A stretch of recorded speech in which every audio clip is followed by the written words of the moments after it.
guys! Welcome to my channel. I'm Riku from Japan. This channel is all about Go, which is an exciting and easy to start board game. Today's topic is the middle game strategy. You must remember the win and loss of Go depend on the size of the territories, right? That's why the opening setting is important.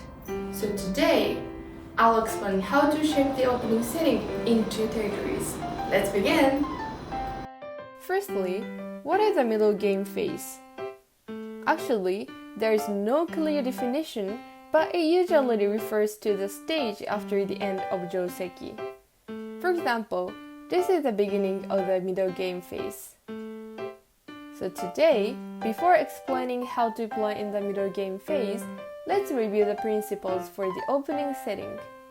There are two theories you should know. First one is to start playing from corner areas. Second one is to play on the third and fourth lines. I explained the reason for these plays is to create territories with side lines in the corner area. Today, I'd like to add one more reason. That's because it is easy to capture the opponent's stones. In corner areas, you can capture the opponent's stones with side lines. When you put on the third line, you can push the opponent to the second line. This makes its territory smaller and easy to capture. If you play on the first line, the opponent would play on the third line and its territory becomes smaller. Additionally, in this case, it is easier for you to expand to the center area. As Go skills improve, it becomes more important to pay attention to reduce the opponent's points as well as to enlarge your territory. Again, the opening setting is the most important phase in terms of making territories and capturing stones. So be careful and don't forget to think about the meaning of each move. So now, before moving on to the middle game strategy, let me introduce two new Go terms. First one is framework or moyo. Framework is about an area that is likely to become a territory. It can be explained as potential territory. For example, the circled area is White's framework. The stones have not been connected yet, but it looks White is likely to make a territory here, right? Second term is thickness.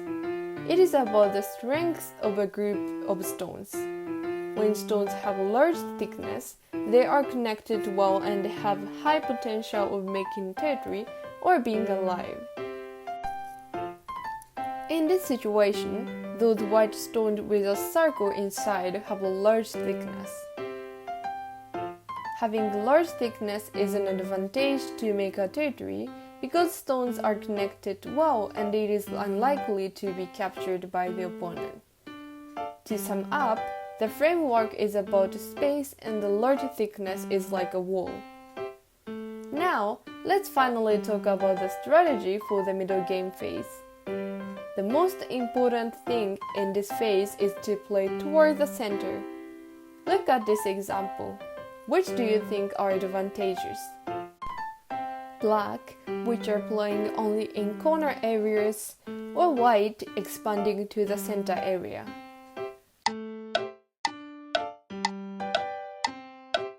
The answer is white. In the opening setting, it is recommended to play in corner areas, but you should start expanding in the middle game phase. When you begin expanding to the center area, don't forget to make a connection with stones played in the opening setting. If you play toward the center without thinking, you will just waste your stones. Then, there are 4 things you should be careful of in the middle game phase. First one is to check if you or your opponent have weak stones that might be captured. Then, when you find a weak stone, think if that stone is strategically important or not. If that is a strategically essential stone, you should strengthen it by playing extra stones. On the other hand, if you find it inessential, protecting that stone is a waste of moves.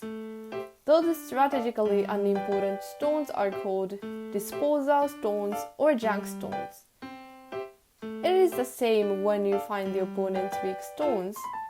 Don't make moves to attack junk stones. That is a waste of moves and the opponent can earn points while you are attacking. Only when that weak stone seems important for the opponent, attack it with additional moves. To improve this attacking skill, it is recommended to try more life and death problems. Now, let's see an example. In this situation, those two white stones are junk stones. It is because black stones on the right have large thickness, so those white stones are very less likely to live. Did you get the concept of junk stones? Second tip is to always check the corner areas. Getting corner areas is huge advantage because you can make territory with less move in corner areas. Firstly, you should check if there are corners left without approach moves or corner enclosures. Those corners have not been obtained by either player. To review them, approach move is about preventing your opponent from enclosing corner territory by placing a stone close to them. And the corner enclosure is about a move aiming to enclose territory near the corner by placing a stone close to your stone, which has already been placed near the corner. If you don't remember them, go back to my previous video. The link is in the description below. Then, the next thing you should check is if there is an empty space in the middle of the side areas. If there is, the splitting move can be effective. The splitting is about the place in the middle of the side area when the side area is nearly empty. This move is often used between the opening setting and the middle stage of a game. Finally, check if there are unfilled 3-3 points. In this case, it is certainly possible to make territory in the corner. Let me show you the best joseki. Firstly, play on the 3-3 point and after the opponent's move here, you will put on here. Then, the opponent plays on the second line and you will respond with move on here. After that, roughly make the boundary line on the other side, and now a new territory is made. But you should be careful with this strategy because while you can make a territory in a corner, the opponent can expand to the center. It is important to find the right timing. So, those are the things you should pay attention in the middle game phase. Check the weak stones and the corner areas. Today, I explained the strategies for the middle game phase. You might feel there's so much to think about. I feel you. I recommend having more and more experiences rather than trying to remember everything at once. Then you will gradually get used to it.